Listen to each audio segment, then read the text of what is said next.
Hello and welcome back to My Daily Trivia. I'm your host, Danny. Today is Tuesday, September 5th, and I hope that you are having a wonderful day. We're back from the holiday weekend once again here in the United States. Yesterday, Monday, was a holiday. It was Labor Day here in the States, and so we took the day off. So for our international listeners, I do apologize for that, but not to fear, we are back to our regular schedule. Now, if this is your first time listening, I do want to say welcome. My Daily Trivia is a 10-round quiz show with no specific themes, topics, or categories. We do, however, have a new episode every day, Monday through Friday, with each day getting progressively harder. Obviously not this week. Yesterday was a holiday here in the United States. So today is Tuesday, which means that today will be relatively easy. We did skip the easiest day of the week yesterday, but we'll be back to that easiest day of the week next week. As always, if you find this episode to be a bit challenging, well, I encourage you to listen to this episode. In fact, I encourage you to listen to all of the episodes. You never know, you might surprise yourself. You might actually know the answer to a few pretty challenging questions. And even if you don't, you might learn something along the way. If, however, you find this episode to be a bit too simple for your taste, well, not to worry. We'll be back at it again tomorrow, Wednesday, with the middle level of the week. So without any further delay, let's get into today's round of questions with question number 1. Which city is famous for its iconic Space Needle and is located in the U.S. state of Washington?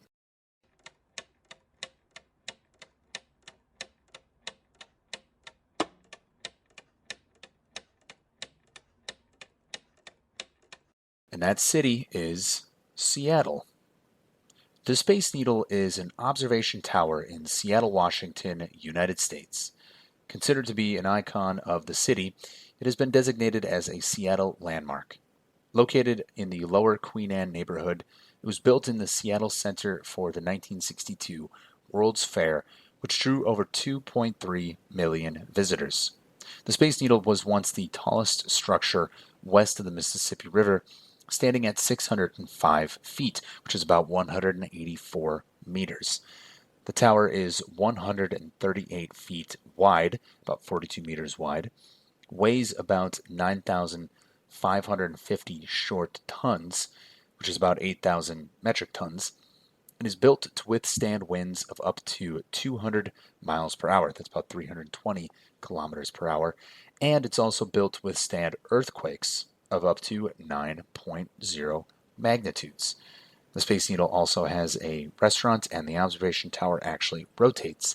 I have family in Seattle, and I've actually been to the top, and I can recommend that it is worth the trip. Moving on to question number 2. What is Sir James Dyson famous for?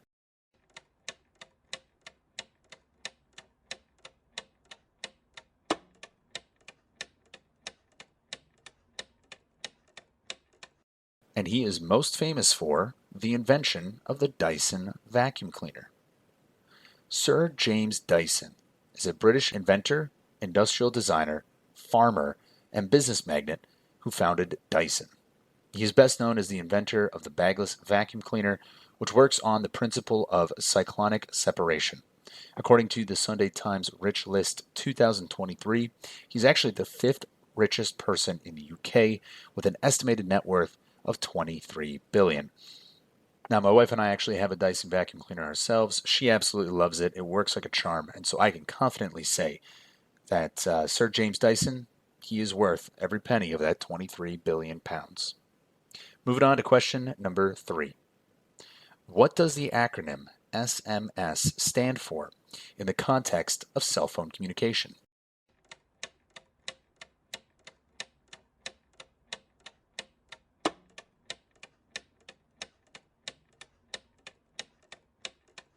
And the answer there is short message service. I'm sure a lot of our international listeners probably got that one right. We don't typically use that in the United States. In any case, short message service, commonly abbreviated as SMS, is a text messaging service component of most telephone, internet, and mobile device systems. It uses standardized communication protocols that let mobile devices exchange short text messages. SMS technology originated from radio telegraphy in radio memo pagers that used standardized phone protocols. These were defined in 1986 as part of the Global System for Mobile Communications series of standards. The first SMS message was sent on the 3rd of December 1992 when Neil Papworth, a test engineer for SEMA Group, sent Merry Christmas to a colleague of his. So once again, SMS, that stands for Short Message Service. Question number 4. Labrador Retrievers are known for their friendly and sociable nature. In terms of coat color, what are the 3 standard colors recognized by kennel clubs for this breed?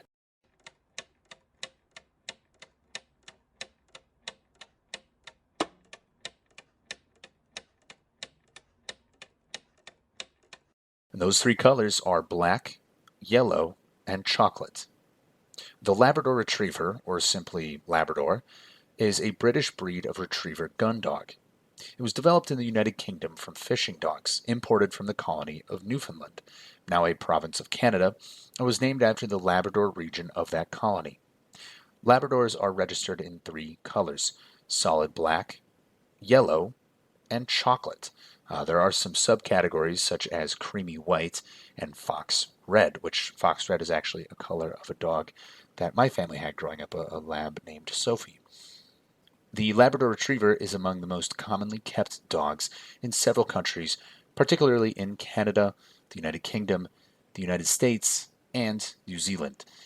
Fun fact, and this actually is a shout out back to one of our earlier episodes, the Labrador Retriever is actually the most common dog breed in the United States for about 25 years, up until this year when it was replaced by the French Bulldog. But once again, the Labrador Retriever, those 3 colors that it is recognized within the standardization is chocolate, black, and yellow. Question number 5. What term is used to describe molten rock beneath the Earth's surface, which can eventually erupt as lava from a volcano?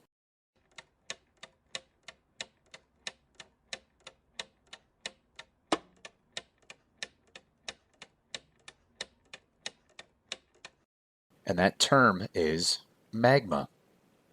Magma is the molten or semi-molten natural material from which all indigenous rock are formed.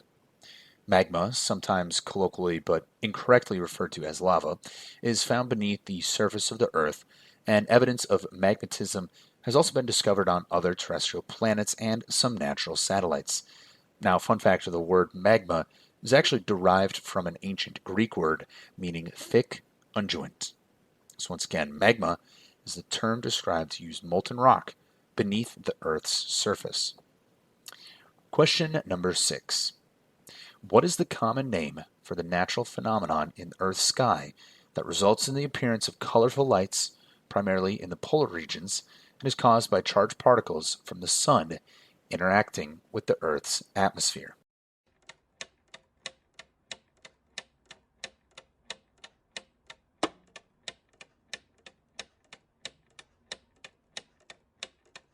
And that is commonly known as the aurora or northern lights. An aurora, again, northern lights, is a natural light display in Earth's sky predominantly seen in high latitude regions, so around the Arctic and Antarctic. Auroras display dynamic patterns of brilliant lights that appear as curtains, rays, spirals, or dynamic flickers covering the entire sky. Auroras are the result of disturbances in the magnetosphere caused by solar winds, which cause the ionization and excitation of atmospheric electrons and protons that then emit light of varying color and complexity. Now, actually, what's quite interesting is that most planets in the solar system, and even some natural satellites, brown dwarfs, and even comets, also host auroras. So, quite interesting. I actually did not know that other planets have auroras themselves. I, in fact, live in the northern United States and have seen northern lights not too far from my home. And if you haven't seen them, I strongly recommend making a trip to the northern or far southern end of our globe to try to get a chance to see them. They are quite fascinating. Moving on to question number 7. What is the smallest independent state in the world, both in terms of area and population, and is the spiritual and administrative center of the Roman Catholic Church?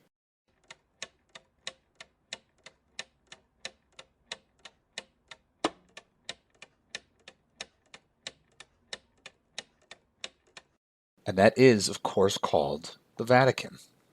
Vatican City, officially known as the Vatican City State, is a landlocked independent country, city state, microstate, and enclave within Rome, Italy.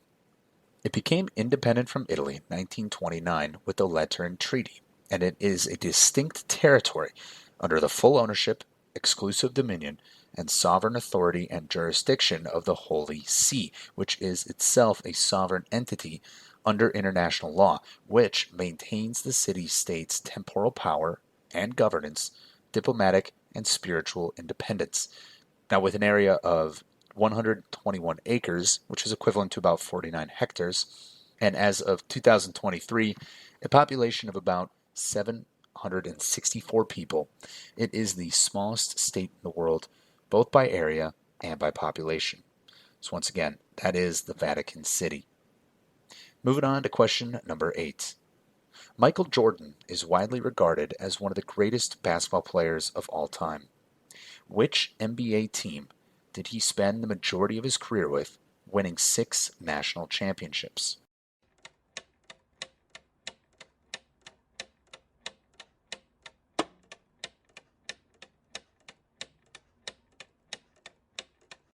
And that team was the Chicago Bulls. The Chicago Bulls are an American professional basketball team based in Chicago. The Bulls saw their greatest success during the 1990s when they played a major part in popularizing the NBA worldwide. They are known for having one of the NBA's greatest dynasties, winning 6 NBA championships between 1991 and 1998 with 2 three-peats. A three-peat, by the way, is winning 3 in a row. So they won 3 in a row 2 different times. Now, all 6 of their championship teams were led by Hall of Famers Michael Jordan, Scottie Pippen, and coach Phil Jackson. The Bulls are the only NBA franchise to win multiple championships while never losing an NBA Finals series in their history. So once again, one of the greatest basketball players of all time, Michael Jordan, he played for the Chicago Bulls. Question number 9. What is the capital city of Lebanon?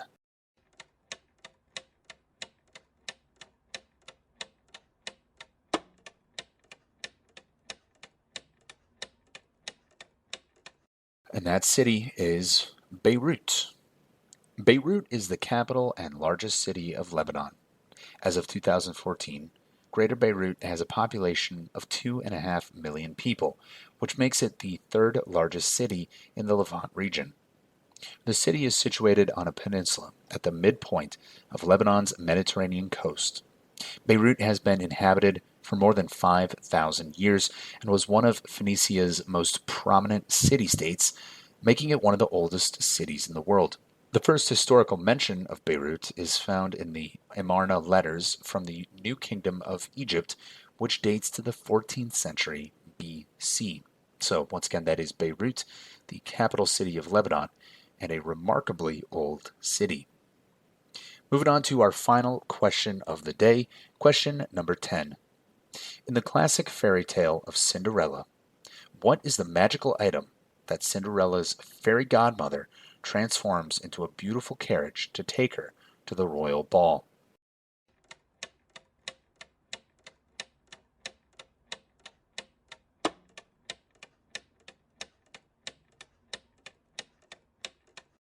And that item that gets turned into a carriage is a pumpkin. Cinderella, or also known as the Little Glass Slipper, is a folk tale with thousands of variants throughout the world. The protagonist is a young woman living in forsaken circumstances that are suddenly changed to remarkable fortune, with her ascension to the throne via marriage. In the most common version of the story, Cinderella is invited to a ball. Her fairy godmother magically appears and immediately begins to transform Cinderella from a house servant to the young lady she was by birth, all in an effort to get Cinderella to the ball. The fairy godmother turns a pumpkin into a golden carriage. She also turns mice into horses, a rat into a coachman, and lizards into footmen. Something interesting that I learned is that I was under the assumption that Cinderella came from the Grimm fairy tales, right? The Book of Grimm. This is where many fairy tales come from. But in fact, it's much older than that, even occurring as far back as ancient Greece and even ancient Egypt. So, once again, that is Cinderella. In the most common version, a pumpkin gets turned into the carriage. So, that's going to conclude this round of My Daily Trivia. Once again, I want to thank you for your patience yesterday. Thank you for giving us Americans the day off.